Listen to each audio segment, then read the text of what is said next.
বেশি করে আটা মেখে ফুটন্ত জলের মধ্যে দিয়ে দেখুন, এমন মজাদার রেসিপি তৈরি হয় বন্ধুরা, না এর আগে আপনারা কখনো দেখেছেন না বানিয়ে খেয়েছেন।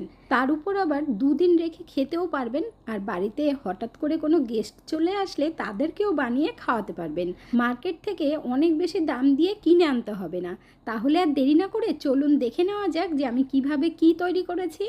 নমস্কার বন্ধুরা, মিঠুস ওভেনে আপনাদের সবাইকে স্বাগত জানাই। আজ আমি আরও একটি নতুন ভিডিও নিয়ে চলে এসেছি আপনাদের সামনে। রেসিপিটা তৈরি করার জন্য প্রথমেই লাগবে কাঁচা মুগ ডাল। তো এই ডালগুলো আমি 30 মিনিট ভিজিয়ে রেখেছিলাম উষ্ণ গরম জল করে। এই ডাল কিন্তু খুব বেশিক্ষণ ভেজানোর দরকার নেই, হালকা একটু ভিজলেও হবে। এখন আমরা ডালগুলো আরেকবার ধুয়ে নেব। ধুয়েই ভিজিয়েছিলাম, তবে আরেকবার ধুয়ে নিতে হবে। বন্ধুরা, আজকের এই ভিডিওটা যদি আপনাদের ভালো লেগে থাকে তাহলে আমার চ্যানেলটিকে অবশ্যই সাবস্ক্রাইব করবেন, পাশে থাকা বেল আইকনটি দাবিয়ে দেবেন, সবার সাথে শেয়ার করবেন, আর একটা লাইক করতে ভুলবেন না কিন্তু। দেখুন ডালগুলো ধোয়া হয়ে গেছে আবারও। এখন আমরা জল ঝরতে রেখে দেব, তবে বেশিক্ষণ রাখতে হবে না। এখানে আমি একটা বোলের মধ্যে করে রেখে দেব 2-3 মিনিট। এরপর কড়াই বসিয়ে দিয়েছি, তার মধ্যে 1 লিটারের কম মানে হাফ লিটারের থেকে একটু বেশি জল দিয়ে দেবেন। আপনারা চাইলে গামলাতেও এই কাজটা করতে পারেন। জল কিন্তু খুব ভালোভাবে আমাদের ফুটিয়ে নিতে হবে, ঠান্ডা জলে করা যাবে না। জলটা একদম টকবক করে ফুটছে, আর আগে থেকেই দেখুন আমি আটা মেখে রেখেছিলাম অল্প একটু নুন দিয়ে। তেল দেওয়ার কিন্তু দরকার পড়বে না, আর কেন তেল দিতে হবে না সেটাও আপনাদেরকে পরে বলে দেব। আটার ডো জলের মধ্যে দেওয়ার সাথে সাথেই একটু উল্টে পাল্টে দিতে হবে। কিছুক্ষণ নাড়াচাড়া করে তারপর আমরা যে ডাল ভিজিয়ে রেখেছিলাম সেই ডালটা দেখুন দিয়ে দেব। ডাল দেওয়ার পরে ওই একটু নাড়িয়ে দিতে হবে, যেহেতু আটার ডোয়ের ওপরে ডাল রয়েছে তাই ভালোভাবে একটু নাড়িয়ে দেব। তারপর ঢাকা দিয়ে 4 থেকে 5 মিনিট আমরা সিদ্ধ করে নেব। আটার ডো দিয়ে কিন্তু আপনারা আবার 2-3 মিনিট সিদ্ধ করতে যাবেন না, শুধু জাস্ট একটু নাড়াচাড়া করেই ডাল দেবেন। এখানে দেখুন 4 মিনিট বাদে আপনাদেরকে আমি দেখাচ্ছি ঢাকনা তুলে। এখন আমরা আটার ডো তুলে নেব। তার জন্য এরকম একটা ঝাঁঝরি হাতা নিয়ে নেবেন, যাতে জল সমেত না ওঠে। একটা থালার মধ্যে রেখে দেব, তারপর একটু ঠান্ডা হওয়া পর্যন্ত ওয়েট করতে হবে। আটার ডো তুলে আরও 1 মিনিট মতো ডাল সিদ্ধ করে নিয়েছি। এবার আপনাদেরকে দেখাচ্ছি। দেখুন ডাল সিদ্ধ হয়ে গেছে, এর থেকে আর গলানোর দরকার নেই। আর যেহেতু আগে থেকে ভেজানো ছিল তাই দেখুন 5 মিনিটের মধ্যে খুব সুন্দরভাবে সিদ্ধ হয়ে গেছে। এখন গ্যাসের ফ্লেমটা বন্ধ করে দিতে হবে। তারপর একটা ছাঁকনির মধ্যে ডালের জলটা ভালোভাবে ছড়িয়ে নিতে হবে।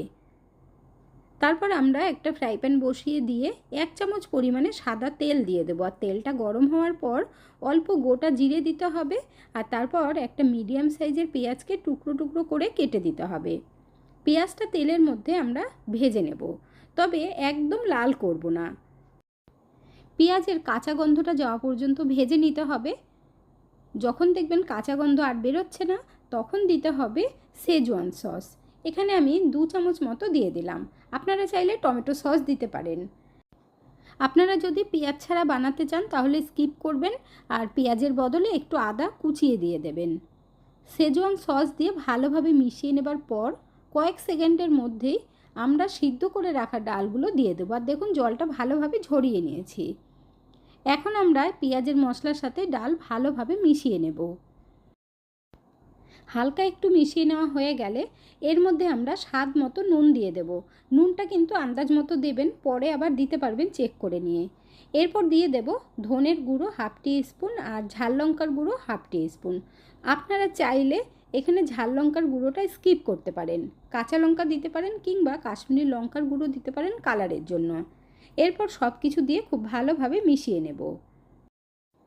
এরপর দিয়ে দেব গোটা ধনে, জিরে আর শুকনো লঙ্কা ভেজে একটু আধ ভাঙা করে রেখেছিলাম।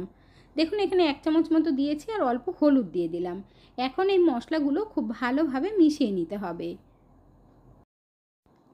মশলাগুলো দিয়ে যখন ভালো করে মেশানো হয়ে যাবে তখন এর মধ্যে আমরা একটু বেশি করে ধনেপাতা কুচি দেব। এতে করে টেস্টটা আরও বেশি ভালো হবে বন্ধুরা। ধনেপাতাটা দিয়ে খুব ভালোভাবে আবারও মিশিয়ে নিতে হবে। ধনেপাতা যদি না থাকে তাহলে একটু গরম মশলার গুঁড়ো দিয়ে দেবেন, তাতেও কিন্তু টেস্টটা খুব ভালো হবে। এরপর একটা পটেটো ম্যাশার দিয়ে ভালোভাবে ম্যাশ করে দেব। তবে ডাল যেন না গলে সেটা খেয়াল রাখতে হবে, মানে আর্ধেকটা গলবে আর্ধেকটা গলবে না, মানে এরকম করতে হবে। ডালগুলো শক্ত শক্ত থাকলে খেতে খুব ভালো লাগবে। এখানে আপনারা দেখতেই পাচ্ছেন আমি কিন্তু ডাল একেবারে গলিয়ে ফেলিনি। এরপর ভালোভাবে মিশিয়ে নিতে হবে আবারও। গোটা ডালও আছে, আবার আধ ভাঙা ডালও আছে। খুব ভালোভাবে মিশিয়ে নিয়ে একদম শুকনো শুকনো করে আমরা নাবিয়ে নেব। এখানে আমি একটা প্লেটের মধ্যে নাবিয়ে নিচ্ছি। ভালোভাবে কিন্তু ঠান্ডা করে নিতে হবে বন্ধুরা। ডালের এই পুর দিয়ে আপনারা পরোটা বানিয়ে খেতে পারবেন, কচুরি বানিয়ে খেতে পারবেন। তো বেশি করে একটু বানিয়ে রাখলে আগের দিন রাত্রেবেলা, তাহলে পরের দিন সকালবেলা জলখাবারে ঝটপট বানিয়ে নেওয়া যাবে। এখন এই ডালের পুর খুব ভালোভাবে ঠান্ডা করে নেব। আটার ডো ঠান্ডা হতে দিয়েছিলাম, তবে অনেকটাই ঠান্ডা হয়ে গেছে। একটু গরম রেখে কাজটা করলে বেশি সুবিধে হবে। এখানে দেখুন এখন আমি হাত দিয়ে একটু টুকরো টুকরো করে নিচ্ছি, এতে করে মাখতে খুব সুবিধে হবে। জলের মধ্যে আটার ডো দিয়ে ভালোভাবে ফুটিয়ে নিয়ে তারপর এইভাবে মেখে যদি তৈরি করা যায় তাহলে ভীষণ মচমচে হবে, আর আলাদা করে ময়ম দেওয়ার জন্য তেল দেওয়ারও দরকার পড়বে না। এখন এই আটার ডো একটু মেখে নিতে হবে। মাখতে মাখতেই দেখবেন ডোটা কত সুন্দর হয়ে গেছে। বেশি খাটনি করতে হবে না, খুব সহজে, মানে ময়ম দেওয়ার তো কোনো ঝামেলাই নেই। এখানে দেখুন কত সুন্দর করে মেখে নিয়েছি, আপনাদেরকে দেখিয়ে দিলাম। এবার এর থেকে আমরা ছোট ছোট লেচি কেটে নেব। ঠিক যেমন লুচি তৈরি করার সময় লেচি তৈরি করতে হয় ওই রকম। এরপর একটা লেচি নিয়ে ভালোভাবে হাতের মধ্যে মেখে একটু গোল করে নিতে হবে। তারপর এইভাবে বাটির মতো শেপ দিয়ে নেব, যেমনভাবে কচুরি তৈরি করা হয় ঠিক ওই রকমভাবে। এদিকে ডালের পুর খুব ভালোভাবে ঠান্ডা হয়ে গেছে। এখন এই ডালের পুরের থেকে 1 চামচ বা 1.5 চামচ করে আমরা নিয়ে নেব। তারপর ভালোভাবে মুখটা সিল করে দিতে হবে। এই পদ্ধতিতে তৈরি করলে ভীষণ মচমচে হবে, আর আলাদা করে তেল দেওয়ারও দরকার পড়বে না। খুব ভালোভাবে মুখটা বন্ধ করে দিতে হবে যাতে করে বেরিয়ে না যায়। তারপর হাতের মধ্যে রেখে ভালোভাবে গোল করে চ্যাপ্টা করে দেব। খুব বেশি না মোটা হবে, না বেশি বড় হবে। এখানে দেখুন এইভাবে করে সব কটা তৈরি করে নেবেন। যত খাবেন মনই ভরবে না, মনে হবে খেতেই থাকি।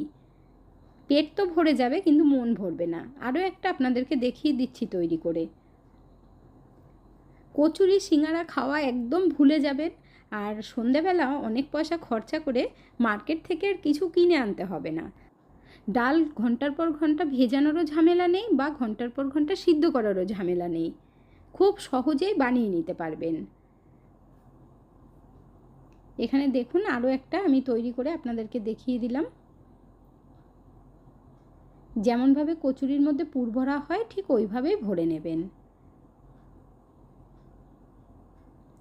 একটু হাতের মধ্যে রেখে চাপ দিলেই দেখুন কত সুন্দর হয়ে গেল। সব কটা আমাদের তৈরি করা হয়ে গেছে। এগুলো কিন্তু খেতে ভীষণ মচমচে হয়, একদম খাস্তা। এখন আমরা ভেজে নেব। ভাজার জন্য একদম রেডি। চলে যাব গ্যাসের কাছে। তেল গরম হতে দিয়েছিলাম, আর খুব অতিরিক্ত তেলও লাগবে না, অল্প তেলেই ভাজা হয়ে যাবে। অনেকগুলোই একবারে দিয়ে দিয়েছি।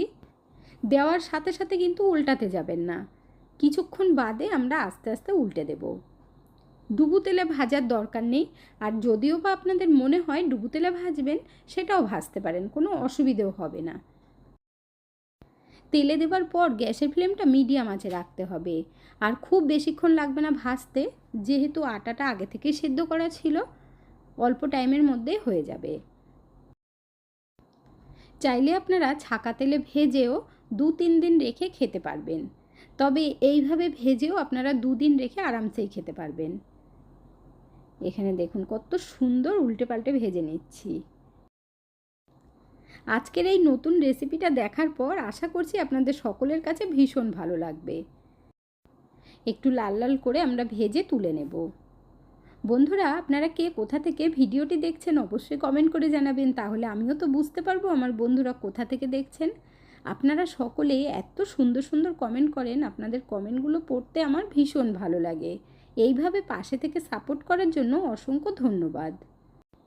সবকটাই তেল ঝরিয়ে তুলে নিয়েছি, এখন বাকিগুলো একইভাবে ভেজে নেব। এখানে দেখুন বন্ধুরা, সবকটা আমাদের ভাজা হয়ে গেছে, আর কত সুন্দর লাগছে না দেখতে। এখন একটু আওয়াজটাও তো আপনাদেরকে শুনিয়ে দিতে হবে যে কতটা মচমচে হয়েছে। দেখতে যেমন লোভনীয় লাগছে, খেতেও কিন্তু ততটাই সুস্বাদু হয়েছে। এত গরম হাতে ধরাই যাচ্ছে না। এবার একটু ভেঙে আপনাদেরকে দেখিয়ে দেব। প্রচুর গরম, মানে আমি ধরে রাখতে পারছি না বন্ধুরা। পুরটা একটু ভালোভাবে দেবেন, তাহলে দেখবেন খুব সুন্দরভাবে ভেতরটা একদম ঠাসা থাকবে, তবেই খেতে ভালো লাগবে। আর খাওয়া শুরু করলে তো থামতে ইচ্ছেই করবে না, যত খাবেন তত খেতে ইচ্ছে করবে। তো হালকা ফুলকা খিদে পেলে আপনারা যখন খুশি তখন বানিয়ে খান। বন্ধুরা, আজকের ভিডিওটা আপনাদের কাছে কেমন লাগলো অবশ্যই কমেন্ট করে জানাবেন। ভালো থাকবেন, সুস্থ থাকবেন, দেখা হচ্ছে পরের ভিডিওতে। Thank you.